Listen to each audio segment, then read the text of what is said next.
बिस्मिल्लाहिर्रहमानिर्रहीम। अस्सलाम वालेकुम नाज़रीन, प्रोग्राम सज्जाद मीर के साथ मैं हूं आपकी होस्ट मरियम खुर्शीद।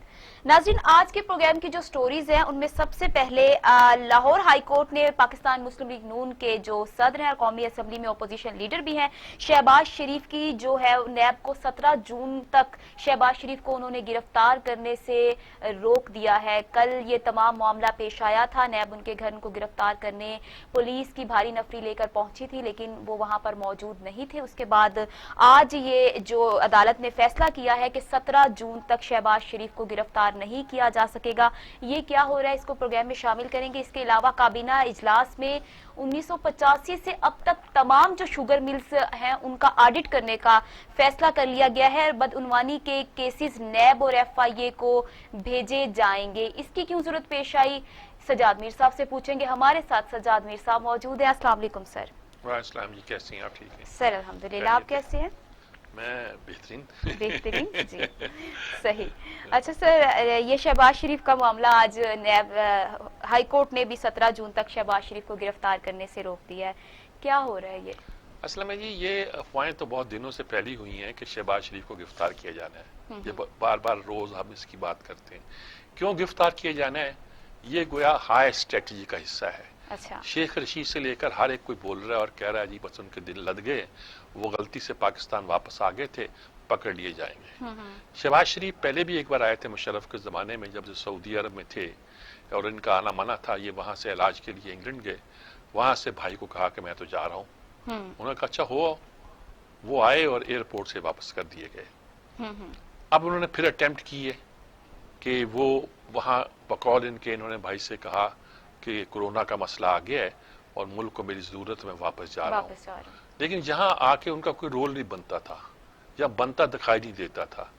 वो खुद भी चूंकि उम्र के इस हिस्से में है और बीमार भी हैं, ये गलत नहीं कहते कि वो कैंसर सर्वाइवर है। उनका जो ऑपरेशन इंग्लैंड में हुआ था वो कैंसर का ऑपरेशन था जी।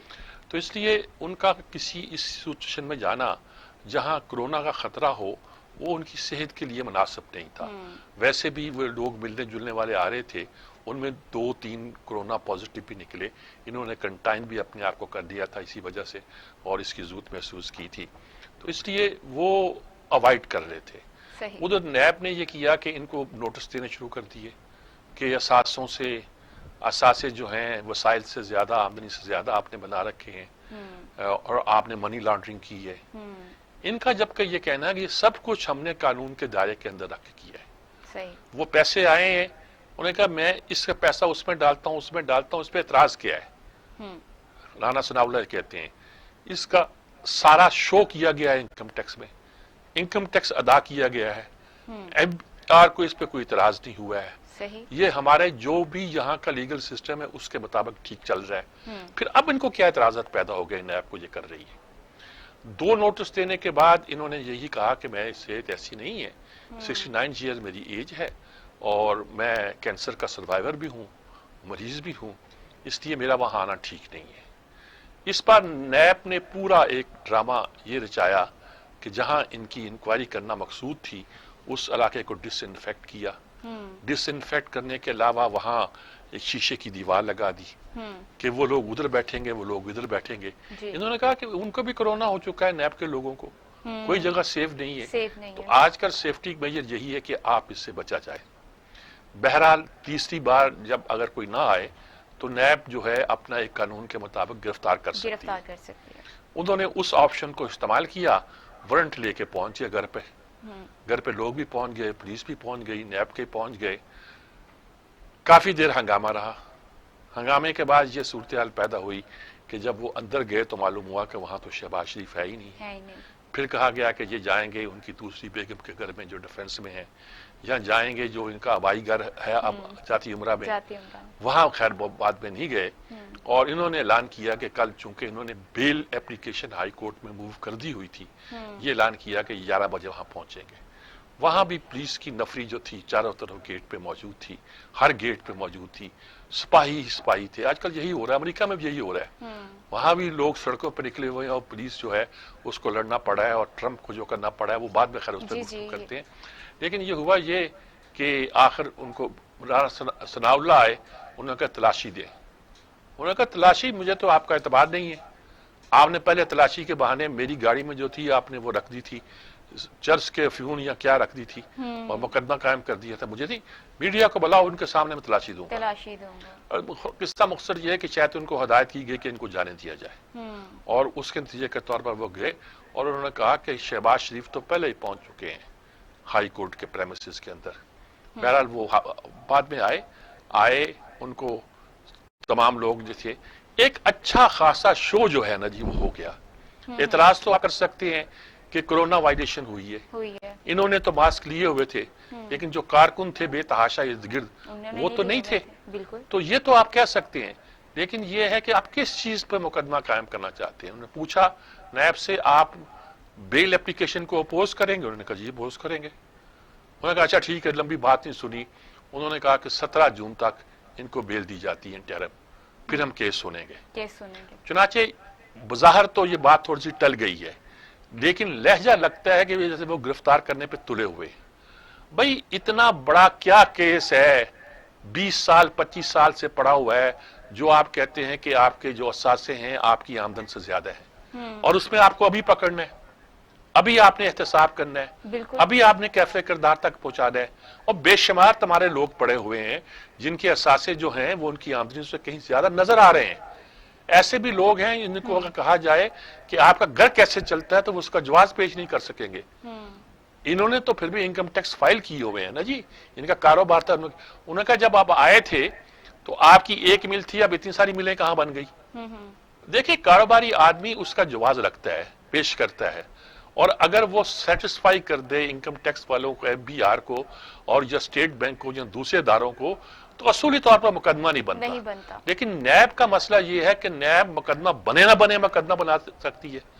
अब देखिए जो फाइज ईसा का केस है जो आएगा, उसमें केस बाद में है कि काजी फाइज ईसा के वहां बीवी बैठे हुए थे, खामोश बैठे हुए थे और बिल्कुल कुछ कर नहीं पा रहे थे। लोग कहते थे ये आके कोरोना के बारे में क्या करेंगे और कैसे करेंगे और क्या रोल है इनका, ये अपोजिशन लीडर कैसे हैं। आज वो एक एक्टिव लीडर बन गए और नजर आ रहा है कि उनकी एक्टिविटी जो है वो मीडिया पे भी आ रही है, हर जगह आ रही है, उस पर गुफ्तगू भी हो रही है।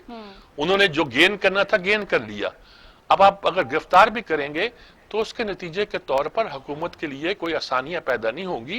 हुकूमत अपने लिए क्यों मुश्किलात पैदा करना चाहती है? सर इतने मुश्किल हालात से पाकिस्तान गुजर रहा है, कोरोना की एक तरफ वबा है, बजट आ रहा है 12 जून को और बड़े मसाइल हैं, तो ऊपर से हमारे ये टिड्डी दल का मसला है जो हमें गजाई किल्लत का भी सामने है। तो हुकूमत इस तरह के हथकंडे क्यों इस्तेमाल कर रही है? उसको इस टाइम ये जरूरत क्यों? ये सब बाद में भी हो सकता है, जस्ट ऑपोजिशन को टारगेट किया जा रहा है। गजाई किल्लत को तो हम जो है ना टिड्डी दल पकड़ पकड़ के उसकी बिरयानी बनाएंगे, उसका कढ़ाई गोश्त बनाएंगे। ये भी हमारे पास एक आज मौजू है और बहुत मजे का है। गजाई किल्लत तो अब इस तरह दूर होगी और तो रास्ता नजर कोई नहीं आ रहा। लेकिन ये है कि ये देखिए, आप बजट अगर यूं धौंस से पास करना चाहते हैं तो कर लीजिएगा, उस बजट पे कोई तबाह नहीं करेगा। आलमी इदारे भी आपको ब्लैकमेल करेंगे, IMF वगैरह, क्योंकि वो ऐसा बजट होगा जिसको अवाम की हमायत और ताईद हासिल नहीं होगी। आप क्यों फेस नहीं करते? बजट को लेके क्यों नहीं आते? क्यों पास नहीं कराते बजट? अच्छा, अब आप कहते थे कि उस वक्त नहीं आए थे शहबाज शरीफ, आज भी आप कह सकते हैं कि देखिए आप तो कोरोना से बचने के लिए यहां पेश नहीं हो रही, यहां तो लोग इकट्ठे हो गए। नैब ने एक नोटिस और दे दिया 17 से पहले का, 7 का के 9 का कि पेश हो। अच्छा, आप पकड़ लेंगे उनको, लीडर बनाएंगे, कुछ नहीं है। बिल्कुल। इस मुल्क में जो है, आप सियासतदान जब पकड़ा जाता है तो वो लीडर बनता है। आप कितने दिन पकड़ेंगे? ये कि एयर मार्शल असर खान तो नहीं है कि गिरफ्तार कर लेंगे तो फिर उनका नाम लेवा कोई नहीं होगा। सियासी जमातों के कारकुन हुआ करते हैं।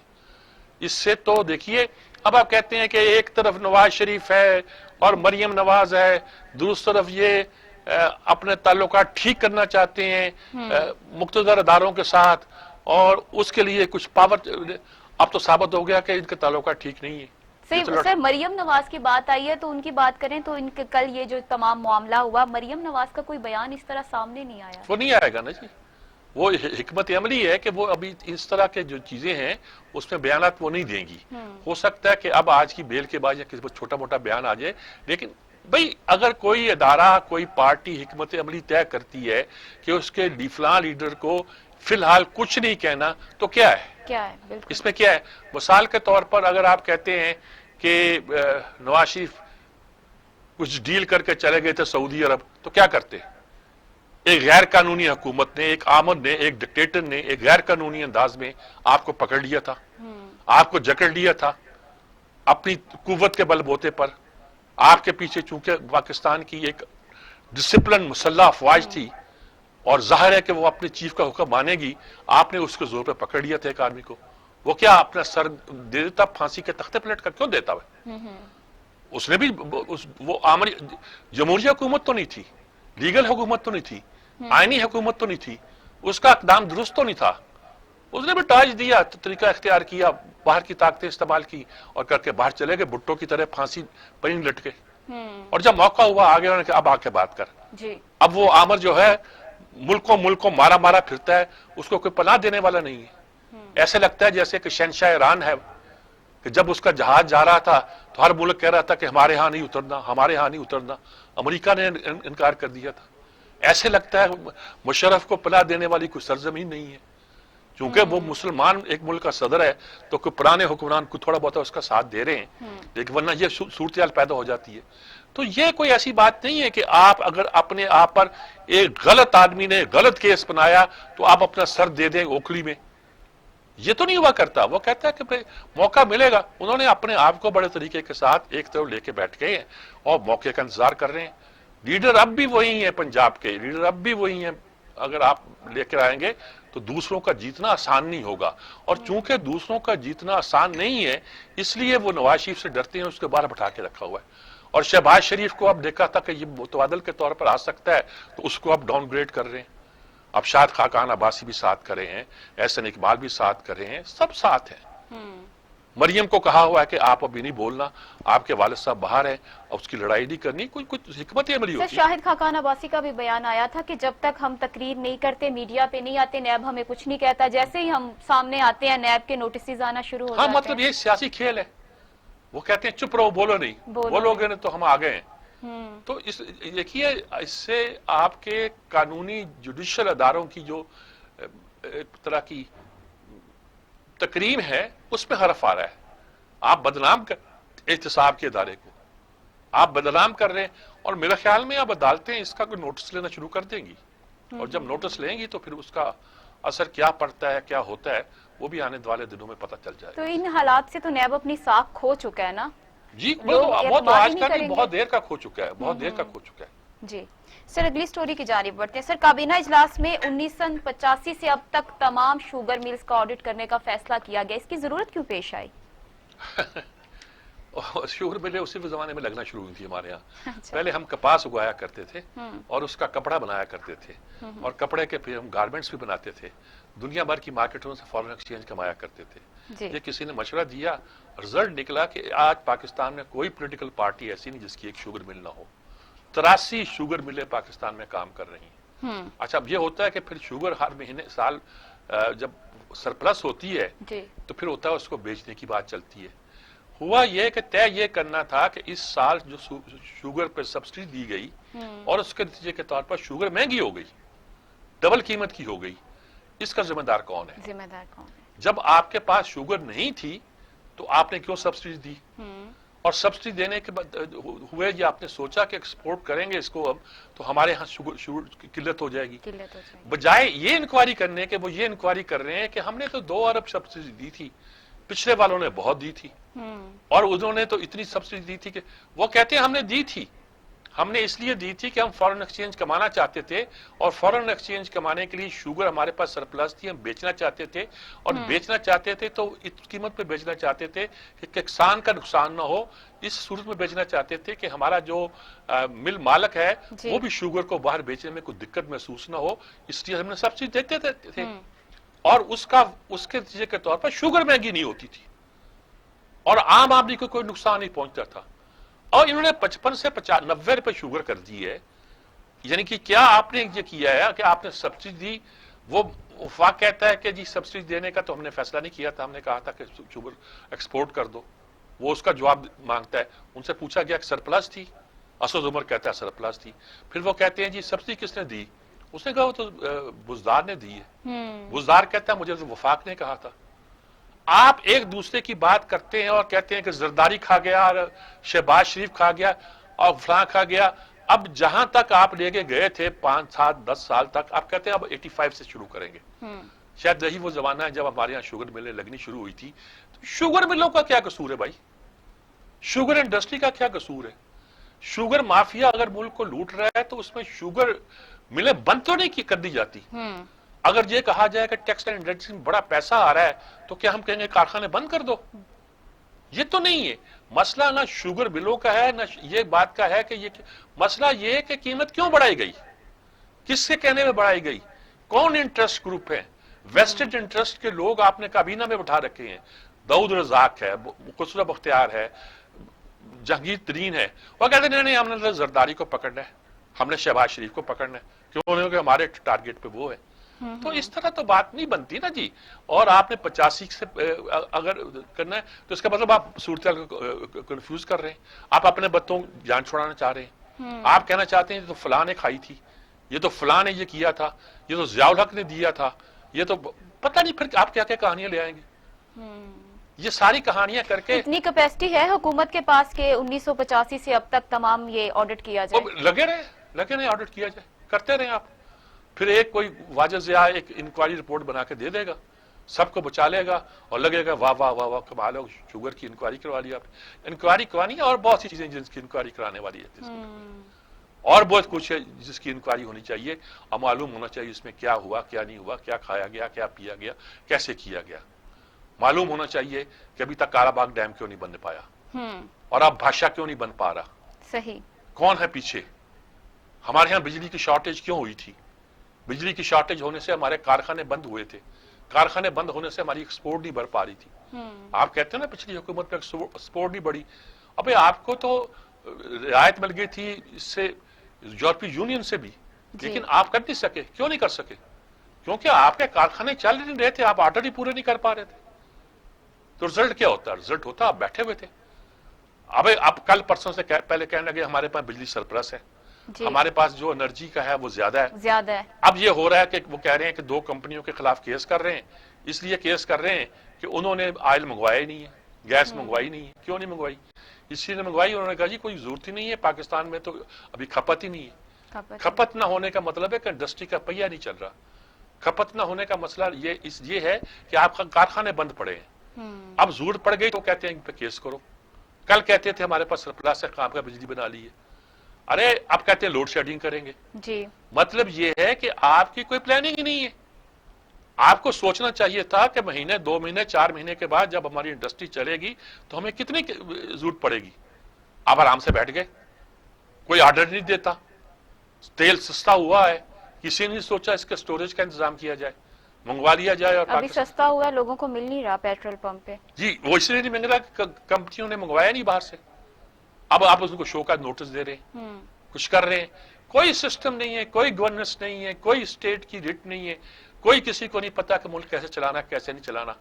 कल कला को कारखाने चल पड़ेंगे, कपड़े के कारखाने चल पड़ेंगे तो आप कहेंगे बिजली भी पैदा करो। बिजली पैदा होनी शुरू हो जाएगी। अब आप 5 साल के बाद आपका मेहमद डैम बन जाता है या बादशाह डैम 8 साल के बाद बनता है, आप कहेंगे बिजली सस्ती हमने कर दी। ओ भाई आपने नहीं की। बिजली पानी से बनाने का मंसूबा आज से नहीं, बरसों से है। हमारा बेसिक यही कॉन्सेप्ट है, हम बना नहीं पा रहे थे। आप कुछ बनाया है, कुछ कर रहे हैं। देखिए अल्लाह बेहतर हालात पैदा करेगा। सर ये शुगर मिल्स का जो ऑडिट करना चाह रही है, अगर फॉर एग्जांपल ये हुकूमत कर देती है तो इस हुकूमत से हम एक्सपेक्ट कर सकते हैं कि जो इसमें इन्वॉल्व होंगे उनको कैफरे किरदार तक पहुंचाया जाएगा? सब अपने लोग हैं, क्या करेंगे हम उसके साथ कैफरे किरदार तक पहुंचाने के लिए। अच्छा, जरा शौक पूरा कर लें, शोर मचा दें, इधर उधर कर लें। अगर देखिए पहले हुआ था कि इंक्वायरी होगी, इंक्वायरी हो गई, फिर उसने कहा नहीं फोरेंसिक होगी, फोरेंसिक होगी, उसने कहा नहीं कुछ हमें 1 महीना और चाहिए, उन्होंने कहा वो भी ले लें। अब आ गई, अब कहते हैं कि असली फोरेंसिक होगी। अच्छा वो क्या होगी? अब कुछ हुए नहीं, बस यही होगा। 85 तक हम अभी हम 4-5 साल में इतने दिन लगा दिए हैं तो 85 तक तो पहुंचते पहुंचते हमारी हुकूमत खत्म हो जाएगी। हम यही कहेंगे कि हमने इंक्वायरी कराई थी, हमने ये किया था। वो सर ब्रेक लेनी है मुझे यहाँ पे। ब्रेक से आने के बाद सज्जाद मीर साहब से पूछेंगे कि हुकूमत ने ये तजवीज की हिमायत कर दी है कि टिड्डी दल को पकड़कर 15 रुपए किलो बेचा जाएगा और उनको मुआवजा भी दिया जाएगा जो टिड्डी दल को पकड़ेंगे। इस पर बात करेंगे लेकिन इस ब्रेक के बाद।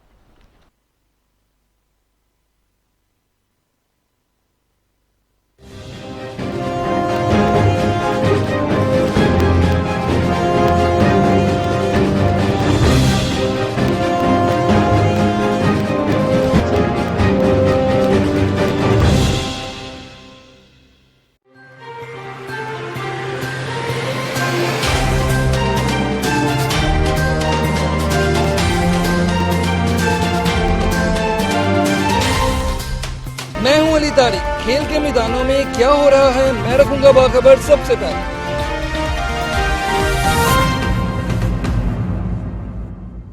आप आजाद हैं, आजाद रहें। आप लोग इस मुल्क पाकिस्तान में अपनी अपनी इबादत गाहों, मस्जिदों या मंदिरों में जाने के लिए। हमारा उसूल, हमारी ज़ाफ़त, इंसानियत, इस्लामियत, पाकिस्तानियत। टीवी टुडे, खबर सबसे पहले।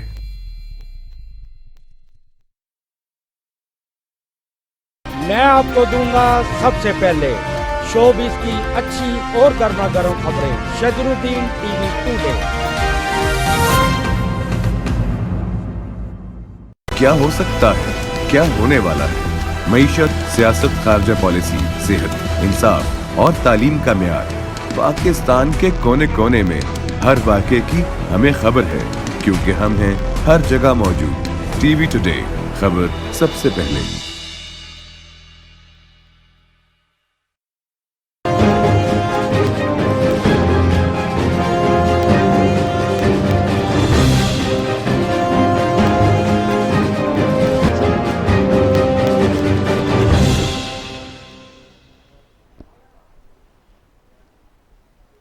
वेलकम बैक नाज़रीन। सर, हुकूमत ये नया काम लोगों को सिखा दिया है कि टिड्डियां पकड़ो और पैसे कमाओ।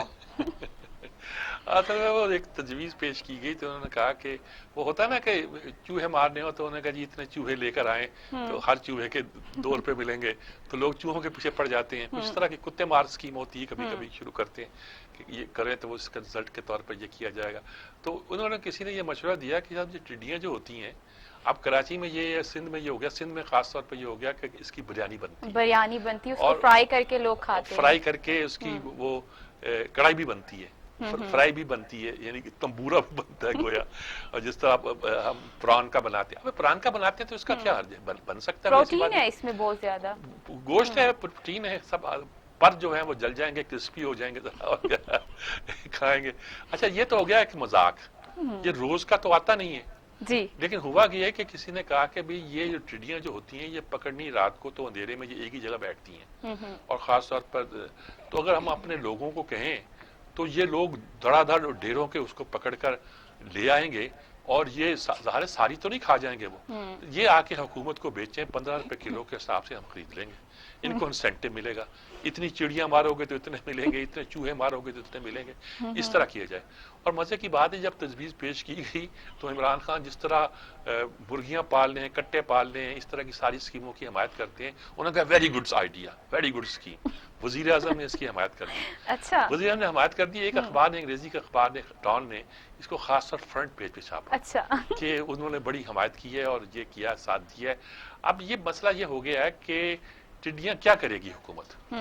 मालूम हुआ है कि टिड्डियां जो है वो खास तौर पर ये जो पोल्ट्री में मुर्गियों की फीड के तौर पर इस्तेमाल हो सकती है, क्योंकि प्रोटीन चाहिए होती है। प्रोटीन के लिए आमतौर पर सोयाबीन इस्तेमाल करते हैं, ये सोयाबीन की अपनी जो इसको फीड देती हैं उसमें सोयाबीन डालते हैं। जी जी। सोयाबीन में प्रोटीन का रेशो बहुत ज्यादा होता है, बहुत ज्यादा होता है। अच्छा, कुछ इस पे शिकायत करते हैं, लेकिन हमारे यहाँ एक बड़ी कंपनी ने तो अपने इश्तिहार में लगा दिया हुआ है कि ऑन वेजिटेबल फीड, कि हम जो मुर्गी दे रहे हैं वो वेजिटेबल फीड पे दे रहे हैं, क्योंकि लोगों को एतराज था कि हम बू वाली वो जो मछलियां होती हैं वो डालते हैं। मछलियों की फीड भी चूंकि प्रोटीन होती है, वो जब जहां से गुजरती है वहां बू आती है। अच्छा, और दूसरी फीड भी प्रोटीन की जो होती है, जहां उसको प्रोसेस किया जा रहा होता है, वहां भी बू आती है। लोग समझते हैं गली सड़ी चीजें दे रहे हैं, असल में होता यह है कि वो प्रोटीन की फीड जो भी होती होगी, आंतड़ियां होती होंगी, जो भी होती होंगी, वो एक बड़ी मशीन में डाल के, बॉयलर में डाल के उसको उबाला जाता है, उसके अंदर कुछ मेडिसिन डाले जाते हैं ताकि उसको सारा जो उसके जरासीम वो डिसइंफेक्ट किए जाए। सही। और उस करने के बाद जो फीड निकलती है वो दी जाती है। लोगों को इतना एतराज हुआ कि ब्रायलर मुर्गियों के खराब होना शुरू कर दिया लोगों ने जी। तो उन्होंने, एक फर्म ने कहा कि हम तो अब सिर्फ देते ही वो जो है वेजिटेबल फीड, बस सोयाबीन दे दिया, वो चीजें दे दी जिसमें, क्योंकि प्रोटीन देंगे तो मुर्गी की प्रोटीन बढ़ेगी। उन्होंने कहा हम देते वेजिटेरियन है, हिंदू मुर्गी बनाना शुरू कर दी उन्होंने वो पैदा होनी शुरू हो गई। तो इसके नतीजे के तौर पर यह हुआ कि अब इन्होंने कहा कि ये जो प्रोटीन है, जिससे जैसे मछलियों की देते जी। हैं, मछलियां जहां ट्रक गुजरता है कराची में खासतौर पर समुद्र की मछली, तो बू आती थी बिल्कुल। जी। अच्छा, जहां जहां फीड बनती थी बू आती थी, तो उससे वेजिटेबल फीड का। अब उन्होंने कहा कि ये जो मकड़ियां हैं, टिड्डी दल। टिड्डी दल है, ये टिड्डियां जो हैं इनकी फीड बना के, फीड में इसको मिला के दिया जाए। सर वैसे भी अगर वैसे वो प्रोटीन ले तो उनको 80 रुपए किलो के हिसाब से मिलती है, टिड्डी दल आपको 15 रुपए किलो के हिसाब से, उसमें प्रोटीन भी डबल है। मिलेगी, हुकूमत उसको 30 रुपए किलो बेच देगी। हाँ। अच्छा, रिजल्ट के तौर पर वही प्रोसेस होगी, प्रोसेस होके देखिए, फीड जो है वो खराब चीजों की नहीं दी जा सकती, क्योंकि ये मुर्गी बहुत नाजुक होती है, अगर उसको खराब फीड दी जाएगी तो बीमार पड़ जाएगी। सही। वो तो इंसानों से भी ज्यादा नाजुक होती है। चुनाचे ये प्लान किया गया कि इनको पकड़ा जाए, इससे एक तो ये मारी जाएंगी, दूसरे लोगों का जरिया आमदन बन जाएगा, तीसरा ये कि मुर्गियों को अच्छी प्रोटीन मिल जाएगी, और उसके नीचे मुर्गियां हट्टी कट्टी बन जाएंगी, अंडे भी आ जाएंगे। अच्छा, ये जो टिड्डी है ना, एक टिड्डी जो है 80 लार्वे देती है, यानी अंडे कह लीजिए, 80 लार्वे देती है, और इसीलिए तो इतनी होती है। आपने कभी देखा टिड्डी दल को? नहीं देखा होगा। नहीं। हमने अपने बचपन में देखा था, आसमान भर जाता है, आपको कुछ नजर नहीं आता, और जब ये दल के दल चले जाते हैं तो आप देखते हैं तो दरख्त टुंड-मुंड होते हैं, खेत जो होते हैं उजड़ चुके होते हैं, जहां बैठती हैं सब कुछ खा जाती हैं, चट कर जाती हैं। तो इसके लिए ये स्कीम पेश की, और ज़ाहिर है कि हमारे यहाँ ये बड़ा मुश्किल काम है कि लोगों को लगा दिया जाए कि टिड्डी दल पकड़ा जाए और किया जाए, पैसे कमाए जाए। और लेकिन हमारे वजीर आजम का तो फेवरेट है ये, इस तरह के मौजूद फेवरेट है, वो उस पे उनकी स्कीम पे जब आने पर लोग हंसे, और उस पर अखबार ने इसको बहुत नुमाया करके, डॉन ने बड़े नुमाया करके 3 कॉलम का शायद ये खबर पूरी छापी है। अच्छा। और मैंने बड़े एंजॉय लेके करके पढ़ी है, और इसलिए आपको भी सुना दी ताकि आप मुझसे सवाल पूछे, लोगों को भी पता चल गया। सर लोगों को इतना पता नहीं था इसके बारे में, लोग भी टेंस से बड़े ठीक हो जाएंगे जरा। बिल्कुल। सर अगले मौजू की जानिब बढ़ते हैं। सर अमेरिका में मुसलसल 8वें रोज भी मुजाहरे जारी हैं और 40 शहरों में कर्फ्यू नाफिज कर दिया गया। ऐसे पुरतशद्दुद जो वाकयात पहली दफा रोनुमा हुए हैं, इसकी मिसाल बड़ी कम मिलती है। तो कैसे देखते हैं किस तरफ जा रहा है ये तमाम ये नस्ली फसादात जो हो रहे हैं? देखिए साहब, बात यह है कि अमेरिका के अंदर बहुत स्ट्रगल की है कालों ने बहुत जुल्म किया है। अफ्रीका से पकड़ के लाते थे, ये जहाज़ों के जहाज भर के लाते थे, उसमें इंग्लैंड भी शामिल था, सब लोग शामिल थे, और उनको गुलामों की तरह लाके बेचा जाता था मंडियों में। उनके कुछ हकूक न थे। एक अरसा तक वो चलता रहा। पहली बार गुलामी को गैर कानूनी करार दिया था इब्राहिम लिंकन ने जी, जिसने बाकायदा लड़ाई लड़ी थी। कुछ रियासतें अलग हो गई थी, उनसे जंग भी लड़ी और गुलामी को बंद किया गया। और लेकिन इसके बावजूद बहुत से मुल्कों में इनको हकूक नहीं थे। इनके स्कूल अलग थे, उनके स्कूल अलग थे, कारों के अलग थे, मोहरों के अलग थे, इनके चर्च अलग थे, उनके चर्च अलग थे। ये उस गाड़ी में नहीं बैठ सकते थे बस में जिसमें गोरे बैठते थे, वगैरह वगैरह सारी ये चीजें थी। आखिर इसके खिलाफ एक पूरी स्ट्रगल हुई, और स्ट्रगल के नतीजे के तौर पर उन्होंने हकूक भी हासिल किए, और उन हकूक के नतीजे के तौर पर उनको बहुत सी आजादियां भी मिली। लेकिन गोरा जो है वो दिल से इनको तस्लीम नहीं करता, वो इनको इंसान समझता नहीं है। उनका ख्याल था कि औरतों में रूह नहीं होती, औरतों में रूह नहीं होती तुम लोगों में, ये अकीदा था उनका। अच्छा। जानवरों में और औरतों में रूह नहीं होती, उनका ये भी ख्याल था कि कालों में भी रूह नहीं होती। इन्होंने इतना उनको जलील किया, तंग किया, उन्होंने कई बार बगावतें की। अब जब ओबामा आ गया था तो उनको तवक्को थी कि वो एक सियाह फाम है, वो जब नहीं हुआ तो रिएक्शन के तहत वो ट्रंप के साथ मिल गए। और ट्रंप जो है ये वाइट सुप्रेमिस्ट है, यानी कि गोरों की बालादस्ती का कायल है, और इसने अललान कालों के खिलाफ बात कर देता है, अललान अंट-शंट बातें करता है। आते ही कहा मैक्सिको के दरमियान दीवार खड़ी कर दूंगा। ये कि लोग क्यों, यानी कि वो काले तो नहीं है लेकिन जो वो रेस है वो गोरे नहीं है, उनके खिलाफ भी शुरू हो गया। हर चीज पे इसने अपने आप को दुनिया के साथ झगड़ा मोल ले लिया।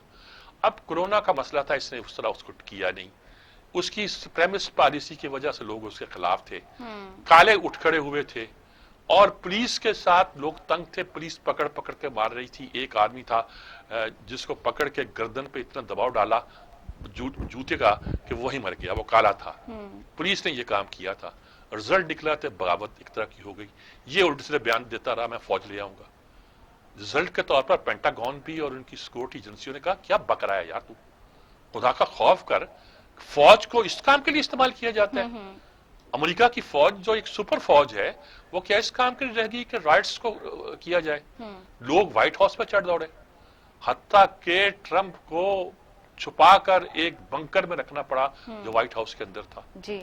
इस पूरी सूरत हाल की वजह से एक खासा कभी 40 रियासतों में होता है, एक इलाके में हो गया, दूसरे में हो गया, 40 रियासतों में कर्फ्यू नाफिज करना पड़ा। लॉकडाउन अपनी जगह था, यहां कर्फ्यू नाफिज करना पड़ गया और सूरत हाल जो थी लोग बहुत रिएक्शन में थे और अभी तक है, अभी तक काबू नहीं आ रहा। इलेक्शन सर पर है। अल्लाह करे अमरीकियों की जो मुसीबतें हैं वो इस इलेक्शन में खत्म हो जाए। देखिए अगर कोई शख्स ये कहता है कि तुम कर लो मैं ये कर, वो नस्ली इम्तियाज करता है, वो ये कहता है कि व्हाइट कौम जो है वो सुप्रीम कौम है, उसको दुनिया में रूल करने का इख्तियार हासिल है, हम कालों के खिलाफ ये कर देंगे, तो उसका नतीजा है कि वो फाशिस्ट है। और फाशिस्ट का मतलब है कि वो हिटलर है। क्या अमेरिका में हिटलर पैदा हो गया डेमोक्रेसी के नाम पर? अगर ऐसा हो गया तो उसका क्या इलाज है? ये सारी चीजें हैं जिसकी वजह से अमेरिकी कौम भी पसंद है, परेशान है, दुनिया में बहुत से लोग परेशान हैं कि क्या अमेरिका दुनिया की सबसे बड़ी डेमोक्रेसी जो है वो अब डिक्टेटरशिप में बदल जाएगी?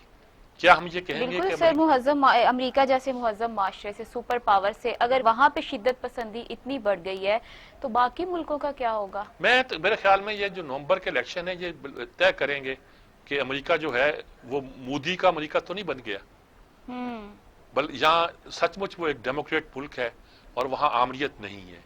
ये फैसला होना है। और ट्रंप जो कुछ अब कर रहा है, अगर दोबारा इलेक्शन जीत गया तो जाने क्या कुछ करे, उससे पहले कौम को फैसला करना पड़ेगा कि उसे किस नतीजे में पहुंचना और कैसे पहुंचना है। सही। सर जस्टिस ईसा केस में हुकूमती वकील ने गुमशुदा दस्तावेजात जो हैं वो अदालत में पेश कर दिए हैं, कैसे देखते हैं आप इसको? गुमशुदा दस्तावेजात? जी सर, फरोग नसीम वाला जो मामला अच्छा वो देखिए जस्टिस फायज ईसा, जो काजी फायज ईसा है, ये तहरीक पाकिस्तान के एक बहुत बड़े कायद के बेटे हैं जी। काजी ईसा के, और बहुत दौलत भी है इनकी वाइफ के नाम पे, अपनी दौलत है, बच्चे इंडिपेंडेंट कमाते हैं। अब उस पे केस बना दिया गया कि जनाब इनके खिलाफ किया जाए कि इन्होंने जो, क्योंकि उन्होंने एक मुकदमे का फैसला करते हुए कुछ सख्त बातें लिख दी थी उस धरने के बारे में जो फैजाबाद में था जी। अच्छा ये बर्दाश्त नहीं हो रहा हमारी, अब भाई गोल कर दो उसको। एक जज ने एक बात की है, उनके खिलाफ मुकदमा बना दिया। ये जो शहजाद अकबर हैं ये भागे भागे गए लंदन, वहां से केस बनवा के कि इसकी जायदाद है उसकी जायदाद ले आए। उन्होंने कहा जी पहली बात तो ये साबित करो, ये बताओ कि तुम लोगों ने ये इंक्वायरी की कैसे? एक जज के खिलाफ इस तरह की इंक्वायरी करने का हक तुम्हें कहां से दिया, किसने दिया? अच्छा अब हुआ गया कि जो अटॉर्नी जनरल थे अनवर मंसूर, उसको इतना डांटा कि उन्होंने इस्तीफा दे दिया। और जो नए जज आए उन्होंने भी कोर्ट में कुछ उल्टी सीधी बातें की थी। नए अटॉर्नी जनरल आए, उन्होंने पहले दिन आके ये कहा कि मैं इस केस की पैरवी हुकूमत के बिहाफ पे नहीं करूंगा जी। अब कौन करेगा? ये जो फरोग नसीम, ये पता नहीं जो वो केस था जो आर्मी चीफ की एक्सटेंशन का केस था, उसमें भी इस्तीफा दिया। एक दिन इस्तीफा दिया, अगले दिन कोर्ट में खड़ा हो गया कि मैं हुकूमत की नुमाइंदगी कर रहा हूं। अब भी ये कोर्ट में खड़ा हो गया कि मैं हुकूमत की नुमाइंदगी करूंगा। अच्छा एतराज किया वकील ने, लेकिन उन्होंने कहा कि ये छोड़ें, इसको नुमाइंदगी करने दें, ये क्या कहना चाहता है, हम बात को आगे ले जाना चाहते हैं। उन्होंने कहा कि भाई तुम कैसे कहते हो कि ये सारा जस्टिस फायज ईसा का जो था इसकी इंक्वायरी तुमने कैसे की? उन्होंने कहा जी मैं डॉक्यूमेंट पूरे पेश करूंगा। वो कोई डॉक्यूमेंट पेश करेंगे, कुछ भी करेंगे, लेकिन मेरा ख्याल है कि जस्टिस ये अपने फरोग नसीम साहब के बुरे दिन आ चुके हैं। अब उन्हें अदालत में खासा मुश्किल सूरत हाल का सामना करना पड़ेगा और कोई तैयार नहीं है, कोई नहीं तैयार है। जहां फरिश्तों के पर जलते हैं वहां ये आ गए हैं नुमाइंदगी करने के लिए, उनकी हिफाजत करने के लिए। लेकिन मेरा ख्याल है कि ये बड़े खासा मुश्किल काम होगा, आसान नहीं होगा। खुद फरोग नसीम साहब का रोल जो है, अनवर मंसूर साहब का रोल जो है, हमारी जुडिशरी के हवाले से बड़ा सोच, वैसे भी इनको हटना था अब, क्योंकि बाबर अवान को लाए थे वो पार्लियामानी उमूर का निगरान बनाकर, उन्हीं से कानूनी मामलात को वो आगे ले जाना चाहते हैं, उन्हीं से ले जाएंगे। वो शायद इनके साथ चल नहीं पाएंगे, इसलिए इनको फारग कर दिया गया है और इनको रास्ता ये दिखाया गया कि आप चाहे अदालत में पैसे ले लें हमसे, इनको दे देंगे अच्छी फीस, आप जाके मुकदमा लड़े। ये मुकदमा लड़ रहे हैं बेवकूफ आदमी। और मैं क्या सर अगले मौजूद पे बात कर लेते। सर के इलेक्ट्रिक ने बिजली में लोड शेडिंग का इंदिया दे दिया है, कैसे देखते हैं आप इसको? देखिए कैसे लोड शेडिंग क्यों करना चाहते हैं? इसलिए करना चाहते हैं कि आप चाहते हैं कि आपको सस्ती बिजली वापटा से मिले, और 500 या 700 का एक यूनिट है वो जो उनको मिलते हैं, वो अपने यूनिट नहीं चलाते जो पोर्ट का सब पे कायम है। 4 यूनिट है उनके, क्यों? वो डीजल पे चलते हैं और वो उसकी बिजली महंगी पड़ती है। वो कहते हैं कि जी हम महंगी बिजली तो देंगे नहीं, हम वो जो सस्ती बिजली हमें मिलती थी वापटा से, उसी के जरिए से हम इसको लेकर चलाएंगे मामला को। उधर कारखाने चलने की तवक्को पैदा हो गई है, उधर शहर की जरूरतें बढ़ गई हैं। सर इसी पे बात करते हैं, ब्रेक का टाइम हुआ है, ब्रेक से कंटिन्यू करते हैं। Take a short break.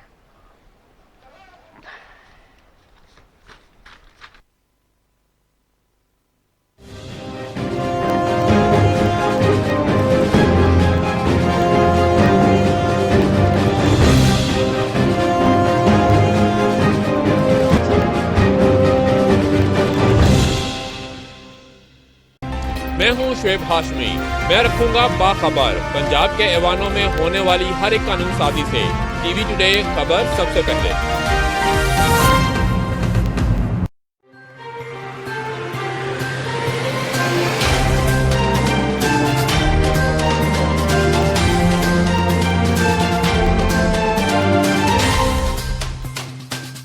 मैं हूं अली तारिक। खेल के मैदानों में क्या हो रहा है, मैं रखूंगा बाखबर सबसे पहले।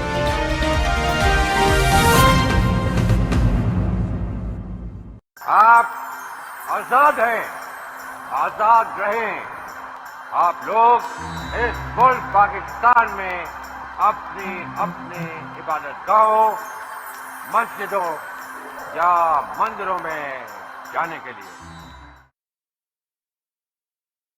हमारा उसूल, हमारी सहाफत, इंसानियत, इस्लामियत, पाकिस्तानियत। टीवी टुडे खबर सबसे पहले।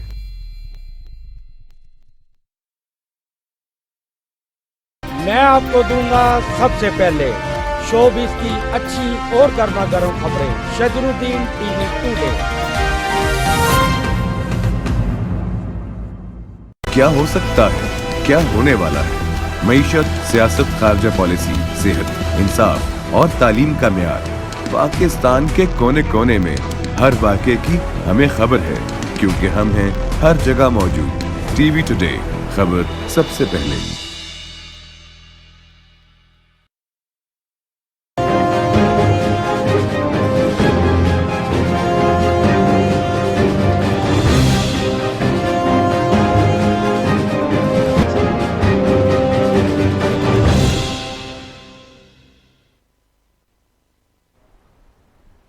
वेलकम बैक नाज़रीन। सर ब्रेक पे जाने से पहले लोड शेडिंग की बात कर रहे थे हम।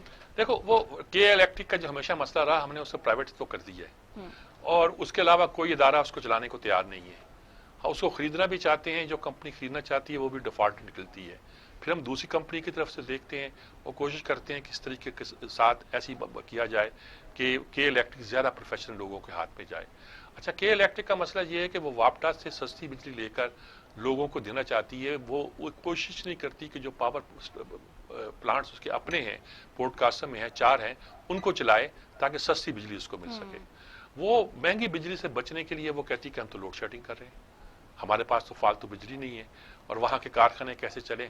अब इस बार तो ये है कि इन्होंने ना ऑयल फर्नेस ऑयल मंगवाया हुआ है, ना इन्होंने गैस उतनी मंगवाई हुई है कि उसके जरिए से वो कारखाने चल सके। हर चीज़ जो हमारा एनर्जी का प्रॉब्लम है उसे अपसेट कर दिया हुआ है।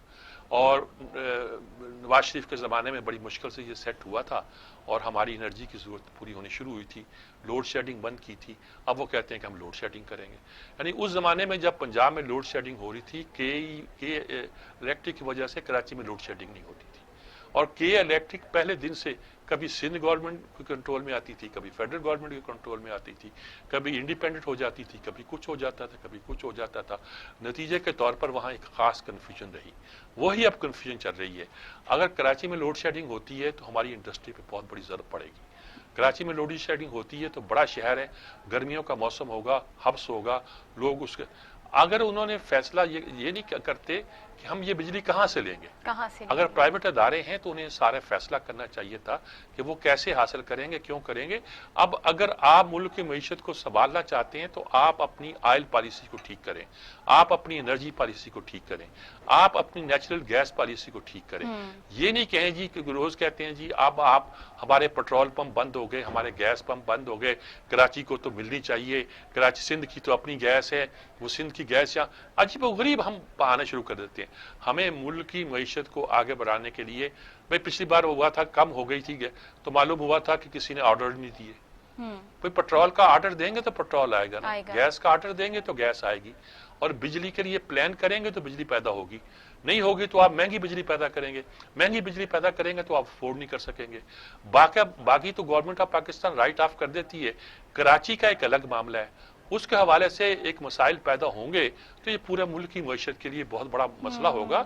कराची पाकिस्तान का इंडस्ट्रियल दारुल हुकूमत है, बल्कि लोग तो उसको दारुल खिलाफा कहते हैं। पाकिस्तान का इंडस्ट्रियल दारुल खिलाफा है और उसमें उसका चलते रहना, पहिए का मईशत का चलते रहना पूरे मुल्क के लिए बहुत जरूरी है। अच्छा सर, पिछली हुकूमत ने बिजली लगाने के कुछ मंसूबे लगाए थे, इस हुकूमत की अगर हम बात करें तो उन्होंने वो मंसूबे भी रोक दिए हैं। जी हाँ, इन्होंने मंसूबे रोके हैं और ये कहा है कि हमारी बिजली सरप्लस है। जब सरप्लस है तो अब साबित करेंगे सरप्लस है।